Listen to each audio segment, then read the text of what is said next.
Bonjour à toutes et à tous, soyez les bienvenus sur Tremplin TV.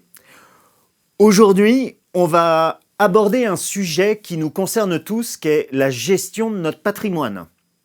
Alors pour nous éclairer un peu plus sur ce domaine, eh bien j'ai fait appel à un expert, Loïc Vergne. Bonjour Loïc. Bonjour Manu. Alors Loïc, il y a une question que tout le monde se pose, en tout cas moi je me la pose. C'est quoi mon intérêt de faire appel à un conseiller en gestion de patrimoine ? De la même manière que quand on construit sa maison, on va aller chercher un architecte pour éviter déjà que la maison nous tombe dessus, pour dessiner les plans, pour gérer les ouvriers sur le chantier et pour décorer de manière à ce que les tons se répondent et qu'on ait quelque chose dans lequel il fasse bon vivre. De la même manière, quand on construit son patrimoine, quand on met en place une stratégie pour son patrimoine, faire appel à un expert permet la stabilité de celui-ci, la sécurité, et ça permet de gagner beaucoup de temps. Alors, je suis d'accord, et en même temps, il y a énormément de gens qui décident de construire leur maison en toute autonomie, sans faire appel à un architecte. Tout à fait, c'est plutôt une bonne chose. Maintenant, voilà, il faut connaître les procédés de construction, il faut connaître les procédés de finition, il faut être manuel, technique, il faut faire en sorte que on ait le droit de le faire de la bonne manière. Donc là-dessus, c'est beaucoup de temps, beaucoup d'énergie dans la gestion de patrimoine. Ça veut dire aller chercher comment fonctionnent les produits, qui sont les bons fournisseurs, de quelle manière je peux y accéder, de quelle manière je ne peux pas y accéder. Voilà, tout ça, c'est une perte de temps et finalement, on ne le fait que pour son patrimoine. Donc là, il y a un conseiller qui peut venir vous accompagner et qui vous fait gagner tout ce temps de recherche et qui est extrêmement efficace et qui va très vite. Sur quel domaine peut nous accompagner un conseiller en gestion de patrimoine ?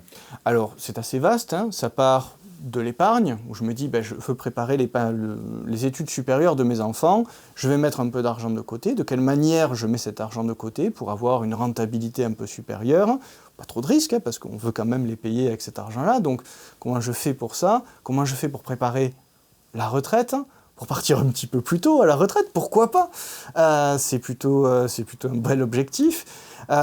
Quels éléments j'utilise? Est-ce que je vais dans l'immobilier? Est-ce que je vais dans le financier? Voilà, tout ça, ça va être un accompagnement de A jusqu'à Z pour aider les clients à se mettre en position de chef d'entreprise de leur patrimoine.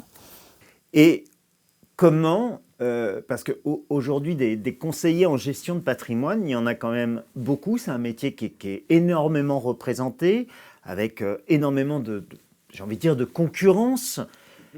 Comment est-ce qu'on peut reconnaître, j'ai envie de te dire, le bon chasseur du mauvais chasseur ? Alors, 2 éléments essentiels pour moi. Le premier, c'est la fiche de présentation que le conseiller est obligé de vous présenter lors du premier rendez-vous, sur laquelle il y a toutes ces habilitations professionnelles. Alors, cette fiche de présentation des habilitations professionnelles, c'est lesquelles ces habilitations professionnelles ? Alors, ça va être immobilier, assurance, financement, conseil en investissement financier, capacité professionnelle juridique. Il doit avoir ces 5 habilitations S'il a ces 5 habilitations, il peut se dire conseiller en gestion de patrimoine. Il est inscrit à l'ordre et donc du coup, il est vraiment conseiller en gestion de patrimoine. Sinon, ce sont des gens qui vendent des produits à côté.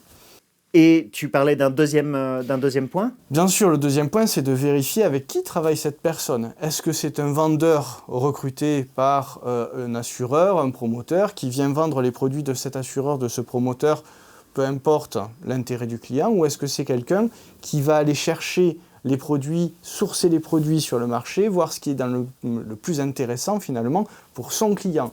Donc l'intérêt, c'est de travailler vraiment pour le client. Et là, vous avez un bon conseiller. C'est pas quelqu'un qui va être monoproduit, c'est ça que tu es en train de dire.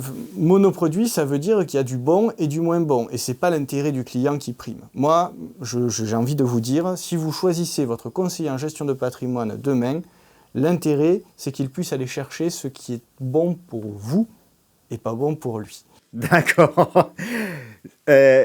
Si tu devais résumer un petit peu l'intérêt de faire appel à un conseiller en gestion de patrimoine, quel est le meilleur bénéfice pour quelqu'un qui serait intéressé ? C'est la sécurité. la sécurité de ne pas se retrouver avec un patrimoine qui s'écroule du jour au lendemain pour une question fiscale, administrative, juridique.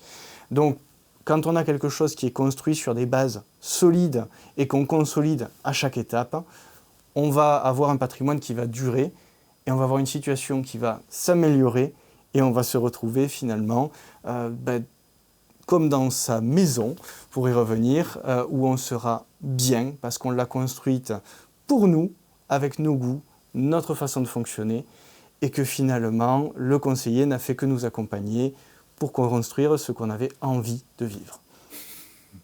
Merci beaucoup Loïc. Merci à toi, Merci Manu. pour cet éclairage et ces 2 conseils. Conseils que j'espère que vous aurez retenus pour choisir le conseiller en gestion de patrimoine qui vous convient. On se retrouve très bientôt pour un nouvel éclairage sur une autre thématique. Au revoir.